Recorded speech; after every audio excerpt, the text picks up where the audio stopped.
Hi everyone, in this video I'm going to show you how to temporarily deactivate your Instagram account, right? So there has been update in Instagram and some setting has been changed. So I will show you by the new settings, right? So you have to just go to your Instagram account. Once you are here, this is my profile, right?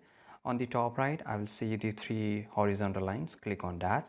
Then tap on settings. When you tap on the settings, you will find this account center.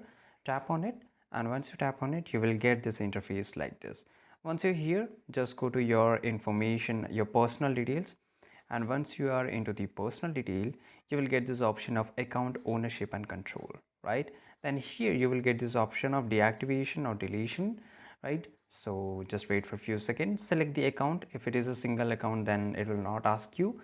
And here, this is how you can temporarily deactivate your account. This is option, right? So here you can say deactivate account, and if I just click on continue, right? So here, and once I enter the password, my account will be get deactivated for temporarily. For those who don't know, then how you will activate your temporarily deactivate account, you have to do nothing. You have to just re-log in into your Instagram account. So wherever you are trying to re-log in on your phone or whether a PC, wherever, so just try to enter your username and password, and that's it, your account will be reactivated.